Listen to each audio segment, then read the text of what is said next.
Welcome to Your Success Podcast. We give you actionable insight and stories behind real-life success wherever you go. Here are your hosts, Angelos and Mo. Welcome to PickPods, Your Success Podcast, and I'm your host today, Angelos Sanders. Today, I am extremely privileged to be interviewing one of the most inspiring people that I have ever spoken with, Dr. Jeffrey Wigand. To quote Vanity Fair, Jeffrey Wigand has been called the man who knew too much. Angrily, painfully, Jeffrey Wigand emerged from the sealed world of big tobacco to confront the nation's third largest cigarette company, Brown & Williamson. Hailed as a hero by anti-smoking forces and vilified by the tobacco industry, Dr. Wigand was at the center of an epic multi-billion-dollar struggle that reached from Capitol Hill to the hallowed journalistic halls of CBS's 60 Minutes. Dr. Wigand was also the subject of the Hollywood film The Insider, starring Russell Crowe as Dr. Wigand and Al Pacino. He was also named 1996 Teacher of the Year for the state of Kentucky.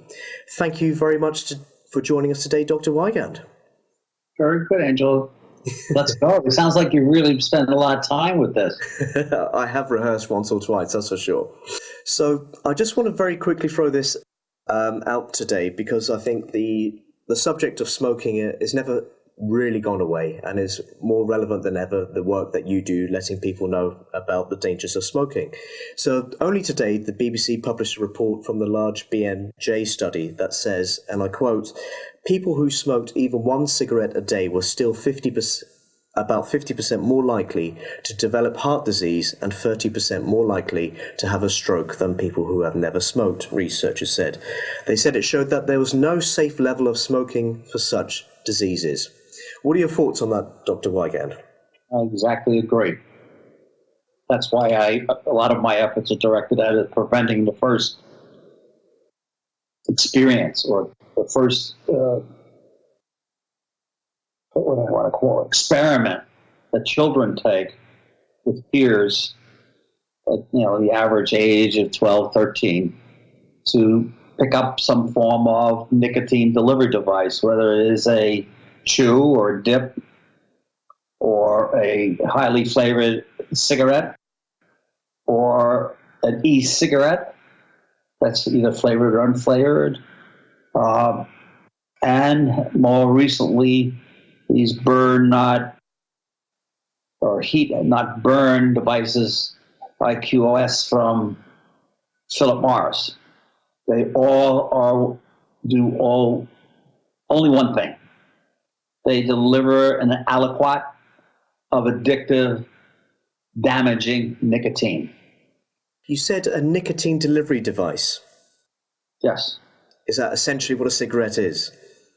Oh, yeah. I mean, it is a device that's been developed for one purpose and one purpose only, is to deliver an addictive aliquot, addictive amount of nicotine, either for the initiator or for somebody who is an established user or smoker, such that it maintains the addiction and thwarts the whole process of cessation.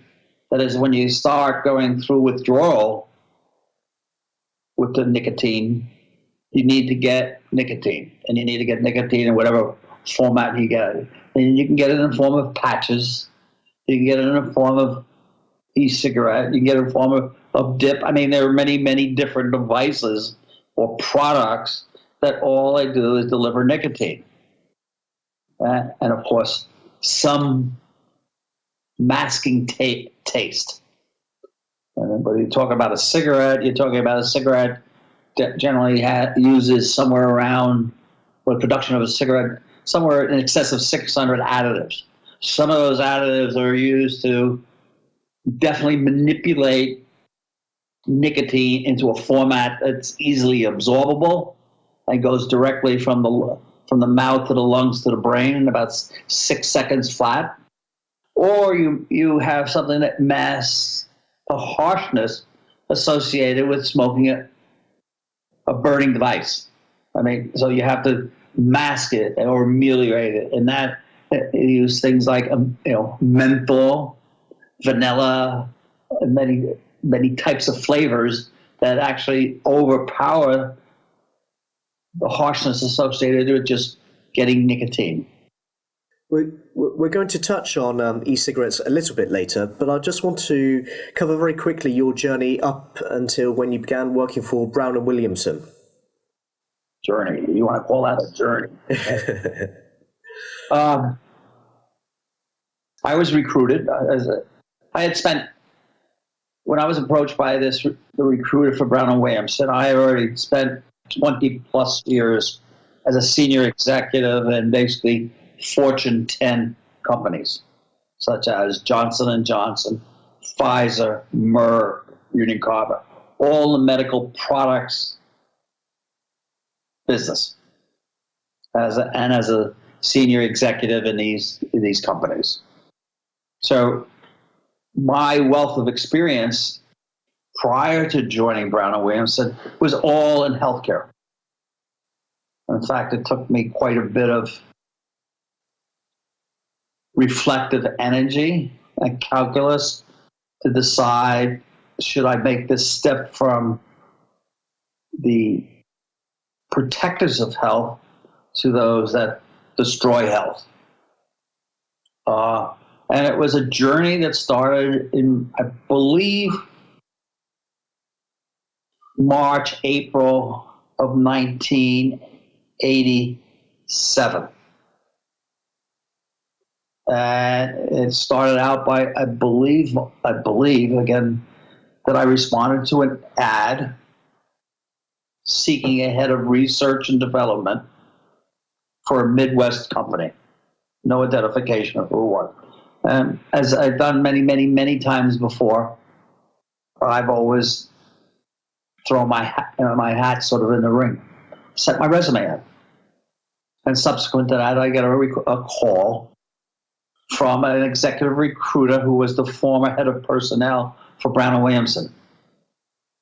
And I think the initial questions really started out was, what was my thoughts or feelings against tobacco or cigarettes? I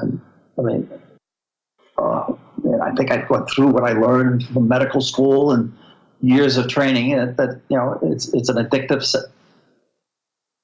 product. It causes 400 and some odd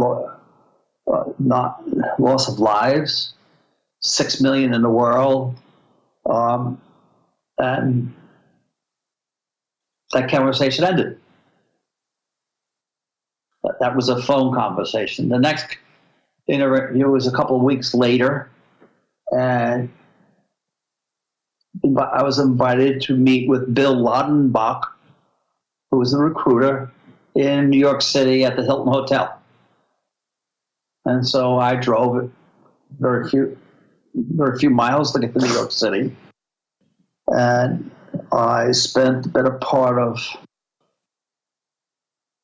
3 hours in an interview with Bill, going through all my job experiences, and then what could I do for a tobacco company? Yeah. And with the intent of having several fall the objectives of the senior management and me. One is to take an organization that was empirically based in its decision making to something that was science based. Okay. To deal with an aging R&D staff to a more contemporary staff that has advanced educational degrees to fill some holes. 3 was take all this and put it together and make a safer cigarette. And then I guess the last one was assemble, from my experiences, of a medical scientific advisory board that we would review the data and affirm or not affirm that what has been developed was safer, knowing full well there is no such thing as safe. And the conversation. There are 450,000 people in the United States that die every day from a disease associated with tobacco use that starts in child use. So the addiction starts as young as 7, but in the average of 12, 13, 14. And if you are making a product that reduces that death toll associated with the 450,000 plus people, are you not now having the same effect on longevity and reduction of health and death associated with tobacco use as you would do with an antibiotic? So your primary reason to join this company was to make a safer cigarette. That was the hook, so to speak. Yeah. You know, the salary was nice, the relocation was nice. It did have certain benefits, and we'll go into that a little bit. But the idea of reorganizing a R&D organization to be more scientific than empirical based in decision making is, at my level, that was pretty easy. Yeah. Assembling the technical resources to build or make a safer cigarette that has reduced toxicity, but still deliver an aliquot of addictive nicotine, okay, requires a different skill set. And also then requires the ability to take that information and that data that's generated by clinical testing, something I had done a lot of time, and take it to the Food and Drug Administration and be able to label the product safer in some way or form. Okay? Yeah. It requires a little bit of different,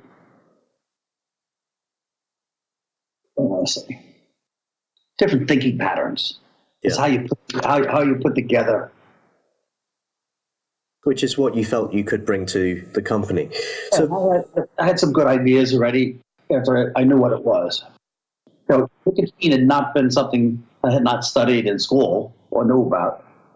I wasn't a smoker, so it not a big deal. But I knew, I had read the 87 Surgeon General's report, so I knew about the issue between tobacco and health and secondhand smoke. So, I didn't go into the interview as a dummy. I went into, as I do most of it, well prepared. I had done my due diligence. Yeah. Go ahead. So fast forward, you get the job, you start working there. What was life? A lot more goes on. I had several more interviews. I was brought into Louisville, Kentucky, where and interviewed with the senior executives of both Brown and Williamson and Battis. And then since I was at such a high level into the company, I then now required the approval of the chairman of the board of BAT Industries, the holding company in England. So just for people at home, BAT? Oh, British American Tobacco. I'm sorry. Okay, so they sent a representative from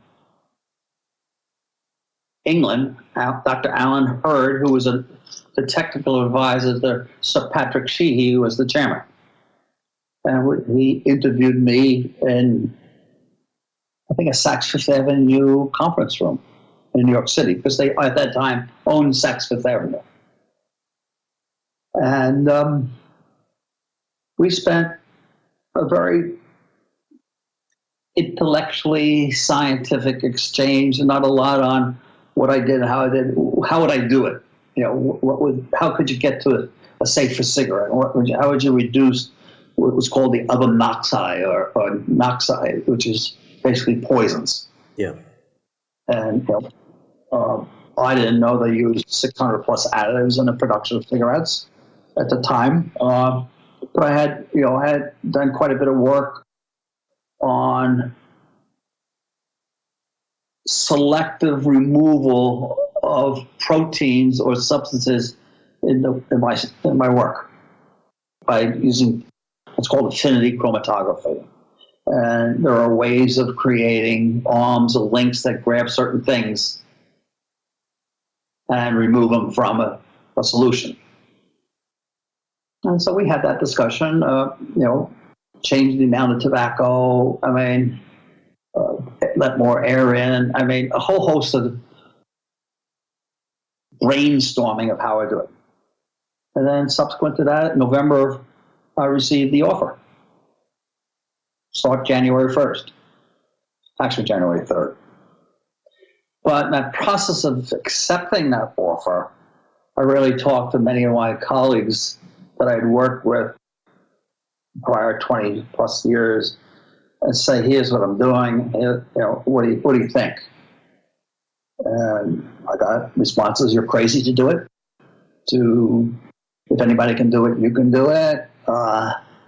Understand fully that you're going, it's sort of a one-way street you're going into. So why do you think they were giving you those kind of warnings? Why do I think? I mean, because I think everybody knows, and actually since 1964, that cigarettes kill you. Tobacco products kill you. Okay? And it's a product that starts out not in decision-making made by an adult with responsible knowledge disclosed by the tobacco industry of what's in it. I mean, if you pick up a pack of fags, okay, you don't know what's in it. Yeah. Okay, you pick up your average consumer good that's consumed, you know exactly what's in it. So if I pick up my potato chips, I know how much fat I'm getting, how much salt I'm getting, and so forth, and generally what's been added to it. Cigarette products have never had that and still don't have it. So despite your friends' warnings, suggestions to perhaps maybe reconsider, you thought, no, I can actually make a difference. Was that the thinking behind it at the time? Well, the whole enticement, as I said to you before, was the ability to use the scientific talents that I could amass and get an FDA approval for a product that you could label safer.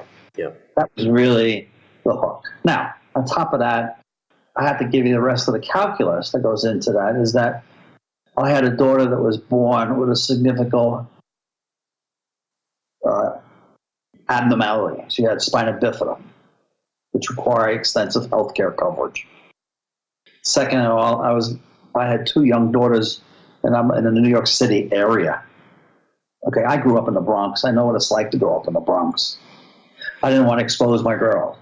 And I guess the last part of the calculus is that Brown and Williamson is headquartered in Louisville, Kentucky. My ex-wife's mother and father, who are both physicians, were in Louisville, Kentucky. So when I did the full calculus of the money, okay, the challenge, the money, bringing the family in a closer into relationship, I said, hell yeah, let me do it. I decided I go ahead and do it. And I would say that people supported me, and some people continued to say, you're crazy. So you started? Did it start well, or were there problems? Well, it didn't start well. It started with a surprise because I went to their annual strategic meeting, and the candidates for the job were in the meeting, and they were excoriated on several accounts. So I watched that, and I kind of, wow, this is not a. Now I would say I had one of the head of the director of research and the director of product development. Both were candidates for the job. Both of them did not get considered. I wanted somebody to come in who was true an outsider and really shake things up. So really the other thing is being a change agent, disrupting the way people do things and do things. So move from manual labor to robotic labor, which reduces headcount. Okay, setting out a plan that has both sequential but also parallel paths to the end. So if something fails, you have to go. So bringing in some contemporary ways of doing science, but also adding to that contemporary way some scientific skills that were totally absent within the organization, such as I brought in PhDs that were fire scientists, PhDs that were toxicologists, PhDs that were material scientists, so that I was now bringing in a cadre of people that would be the underpinning of this whole effort to develop a safer cigarette. And so, which in some ways upset some people that were around that have been, basically bachelor degree people who were good people, but just didn't have the foundations of scientific. They were both, when you get a PhD, you have to go through research phases, do research. And these people didn't understand how to do research. And so much of what the efforts were to get to an organization that was able and capable of solving the myriad of problems that are associated with moving from a normal, when used as intended, kills product to a product that, used as intended, kills less. And so that kind of is gets uncomfortable. So inadvertently, you rubbed up a few of your colleagues the wrong way, but for the right reasons. Yeah, I'm a little. Yeah, probably. But they understood that. They knew they understood at the senior level that I was brought in as a change agent. With change agents, there is some whining. Yeah. And there's, you're taking my job away from me and you're making me learn something else, but you're replacing me with a robot. Well, hell yeah, I can do 10 times more work with a robot than you can do in a day. But you can move over. I don't need you to be pulling labels off. I can do this robotically. I can fill files robotically. But at this time, you had full support from the people in charge, from your boss, shall we say? Who was the president and COO, who was actually the one that testified in front of Congress in April of 1994 that nicotine wasn't addictive in his southern drawl, but yes. What was his name? Tommy E. Sandiford Jr. And I believe he said that smoking was the equivalent of eating a Twinkie? Yes. That was what was brought up in 94. Brilliant.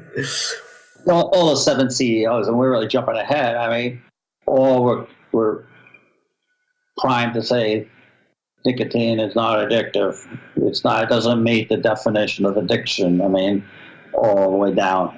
It's not addictive. And I think if you watch those testimonies, I mean, a number of the congressmen just got very impatient, like Ron Wyden of Oregon, to say, hey, let's cut through the chase, yes or no, instead of a long.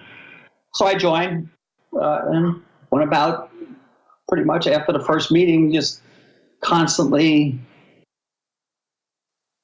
trying to move towards the end product, which was a safer cigarette. There had been some work done, not successfully.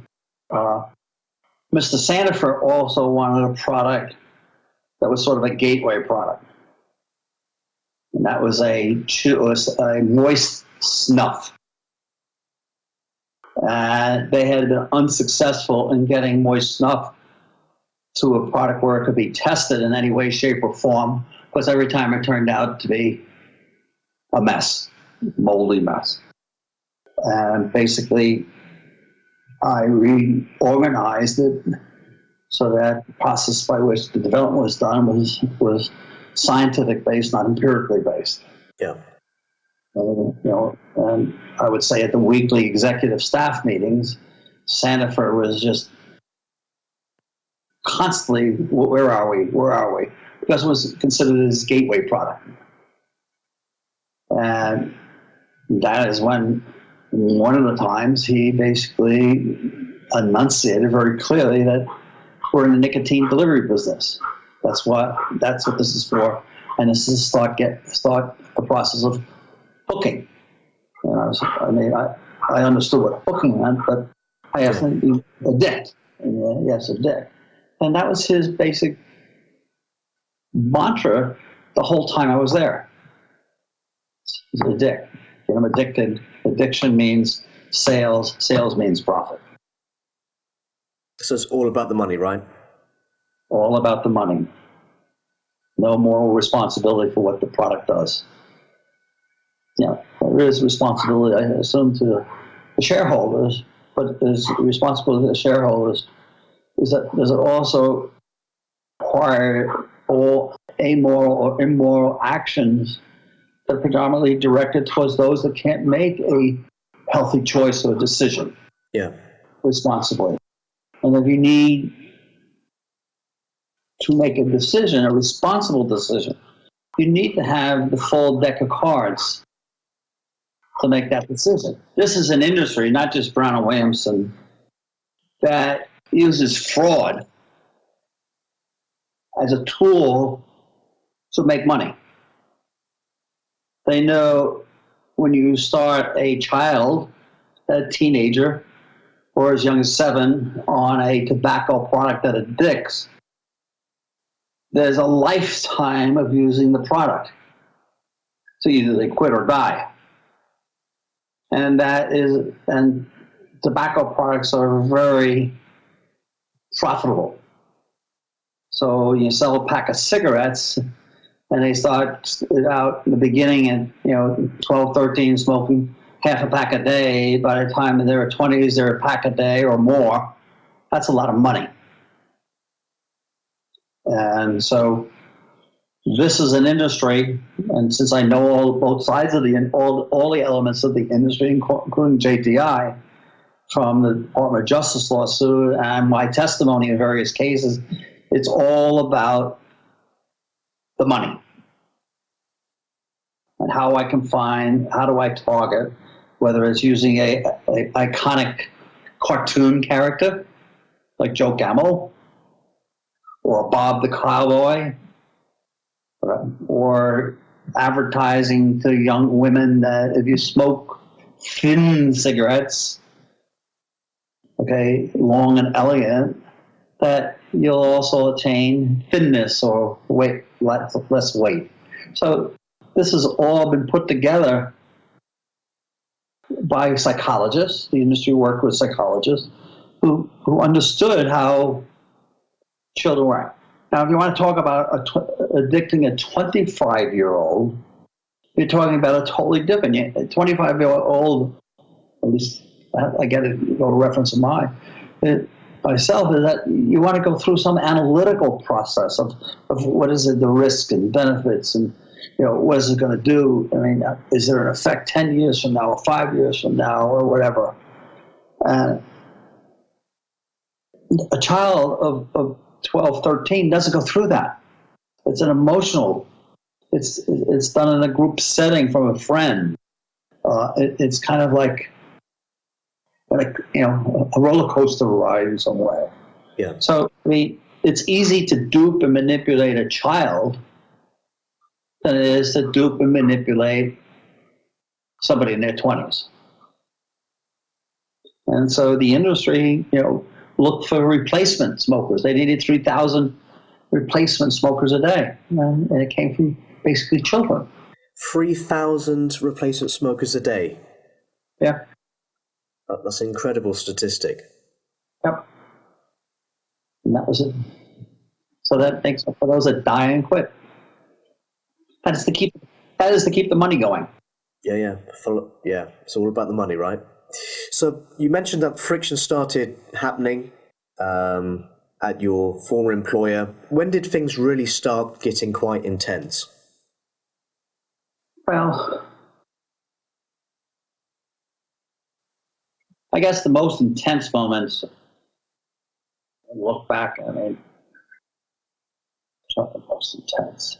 I guess it is the whole getting close to making a safer cigarette and then canceling it out, and canceling of the efforts to find a medical scientific advisory board to validate the data by Mr. Sanford saying it's over with because we have now, quote, a safer cigarette or reduced risk cigarette. Everything else we're selling is what? So that was shut down. So that was a kind of a tense moment with him. A tense moment with catching somebody that worked directly from of exporting without a license in a cigarette pack germplasm for a high nicotine tobacco plant to Brazil. And then challenging that, or challenging his order that product developers got to smoke tainted cigarettes to come in from the field to see what's going on, to taking the fire safe cigarette action out of a scientific effort and put it in a lawyer's outfit. The whole process of editing minutes of a scientific meeting by a lawyer from roughly 12, 13, 14 pages down to 2.5 pages of vanilla, and then being told that I was to send that out under my name or signature as being the accurate reflection of the meeting. That caused me real concern. To that very quickly, why would they want to take this 14-page document and just redact it down to this 2-page vanilla document? What was the reasoning behind that? Well, the scientists within the companies, and I'm talking about British American Tobacco, Batco, the German company, BAT Cigarette Fabrique, and the Australian company, Badass, the Brazilian company, American company, the Canadian company, all talked openly and freely in scientific. Everybody understood and knew nicotine was addictive. Everybody understood tobacco products cause death. Everybody understood they cause fires. There was nothing new. And so during the meeting, the scribe, Ray Thornton, who worked for Alan Hurd, recorded the minutes. I said, not every word. It wasn't a transcript. It was a reflection of the minute. So when I got the minutes, there were some technical things that I needed to clarify on the piece of paper. But also, it's customary that you push up something before you ratify it, and you send it out. So I pushed it up to Sandifer. Here's what it is. Here's the minutes. Here's my changes I want made to it, which were purely scientific changes, accuracy there. And I got a rather abrupt phone call from Mr. Sandifer personally, and some very, what would I call it? Get your ass down here now. Whoa. And I'm in a meeting with people, and I said, excuse me, I think I need to head down, because I was at 15th Street, and I had to go all the way down to 4th Street, where the corporate headquarters, and go to the 26th floor. And so I went to the 26th floor. Sandifer was quite agitated already. We had not always had good chemistry, or I had good chemistry with the chairman and CEO, Ray Pritchard, out in his office, and in his office was sitting Sandifer, Pritchard, and a fellow by the name of Mick McGraw, who was the general counsel for the corporation. And I got what I would call, more than what I would call a tongue lashing. Over why would I participate in a meeting? Why would I allow such subjects to be recorded? And then they summoned to the meeting J. Kendrick Wells, who was a product litigation attorney, and he was told to sanitize and clean up the minutes. So what was it in the minutes that were particularly upsetting? Addiction, the scientific research, fire-safe cigarette. I mean, there was a host of things in it that, when in the hands of an adversary, would make it very difficult for Brown and Williamson to explain. So, for example, if a family who's died because of X, Y, and Z, and they potentially linked it to smoking, if this document ever was released, it could be very, very damaging, right? The document wouldn't be released. The document would be subpoenaed under discovery. Right. And you would have to produce it. So this document that originally would have created a lot of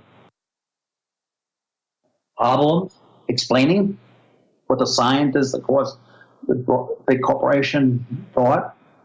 And so Kendrick Wells took and reduced it from 12, 13 pages. I'm not exactly sure. I mean, it was a lot more pages than, anyway, to 2.5 pages of vanilla. which then became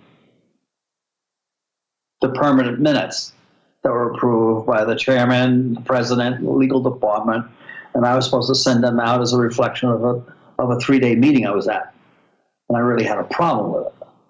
That lawyers never attended the meeting, or never present in the meeting, but then for that lawyers to insert themselves into a science issue, really, for me, as something I had never seen.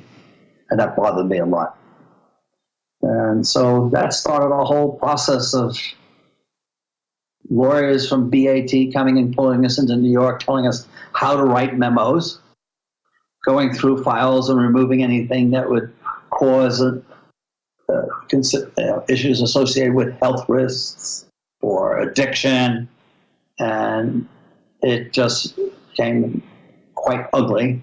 And so everybody in R&D then was trained by outside lawyers from the law firm of Shirk, Hardy and Bacon about how to write memos and how to write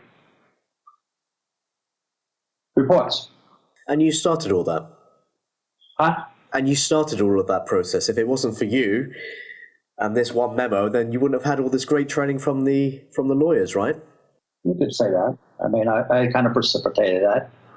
Yeah. But I have to say that the daily conversation within the R&D function was a clear understanding that nicotine was addictive, and that cigarette smoking was harmful and ultimately caused loss of life and increase in disease. It wasn't some secret. But you move on the other side of the corporation and marketing and sales is that it's a personal choice. It's free will. Well, it's not free will if it's not full disclosure, and if the product challenges the capacity to do free will. That is addictive. So that was a part of that, because that was the legal platform. Language with me was just, I come from the Bronx, and some of that language would have caused me to put my fist in his face. So what's it like working for a company where you turn up every day, you try and do your best, you try and make a difference, but you've got key people, top-level people who aren't necessarily very happy that you're there. You kind of have this Cold War going on, there's great mistrust. What's it like working in that environment? Do your job and move forward and start looking for alternatives. And finding a way to deal with it. So I focused on additives. I focused on other things that I thought would help. But in the end, unless you have efforts to reduce the toxicity of a product, you're spinning your wheels. Yeah. So let's move forward then, Dr. Wigand. What eventually made you leave the company? I was fired. And why were you fired? Poor communication skills. Oh, I'm surprised, because you seem to be able to speak fairly well. Even now, it's 22 years later. I'm 75 years old. Anyway, I had ran into a buzzsaw in August of '92. I had received a whole litany of things along the way that created, smuggling the seed out, forcing people to smoke tainted cigarettes, lawyers involved in everything you want to do, shipping documents from research overseas and having the lawyer read it before I could read it, even though I was paying for it through allocation, him having the capacity to vet documents and send them back. And so the whole process of that September meeting caused a whole shift that lawyers now are involved in UK, checking documents before they go out, and editing, vetting, and cleaning it up, or don't send them out, to now shipping to Kendrick Wells, who had the chance to look at, or somebody who coming to visit to me would bring documents, hand them to Wells to review. So that created quite a bit, because that is not the way science is done. But yeah, and then I wouldn't send it. I wouldn't sign it and send it out. I said, no, I'm not I want no part of this. This is not my document.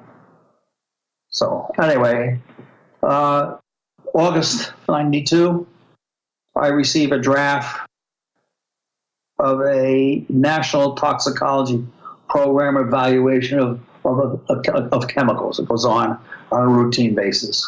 One of the chemicals they were evaluating was one of the chemicals that was used as an additive in tobacco. It was banned in 1954 for use in foods and cosmetics by the Food and Drug Administration. It was considered an analog of a rat poison. I received this document that showed that it was lung-specific carcinogen in the animals that were tested. And I went through the data.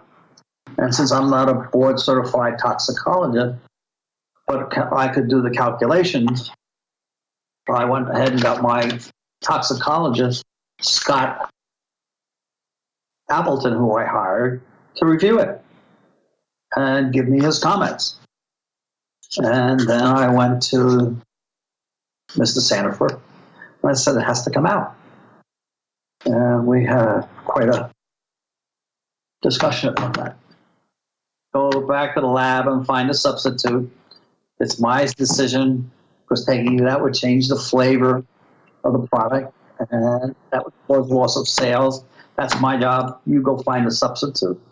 The chemical compound was called coumarin, not to be confused with Coumadin, which is a blood thinner.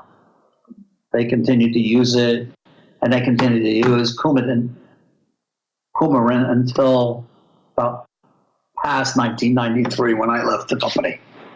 And then once it became public, they all of a sudden miraculously was able to remove it. So can you just explain very quickly what this substance is, please? Coumarin, it's a flavor that's added to tobacco to give it sort of a vanilla taste. Okay, so you were being a real pain in the ass for the company you were working for. You're costing them God knows how much in legal fees, checking documents, referring it back and forwards across the Atlantic Ocean, and basically you didn't have any fans with certain members of senior management. So what was the... I mean, that's off, but not what I had in the beginning. I mean, Mr. Sanford definitely was my enemy. So in March of 1993, he summoned me into his office and told me I'm being fired. Pack my bags and get out. While I'm in his office, somebody is in my office going through my files and going through and taking anything and everything they wanted to take out of my files.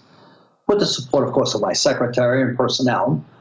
I was escorted out to the building, and I left on a day and went home. Next day, I had all my personal belongings, quote, my passport, pictures of my kids, and all that kind of personal stuff delivered to me. Because they also tried to renege on my employment contract, which really, because my whole life revolved around protecting my one daughter, who needed the intensive health care coverage on a daily basis. And it would make me sleep with the devil. I mean, I lasted in the company more than 4 years, primarily to protect her. You have been listening to Your Success Podcast. Click subscribe for more incredible content. More details can be found at www.yoursuccesspodcast.com.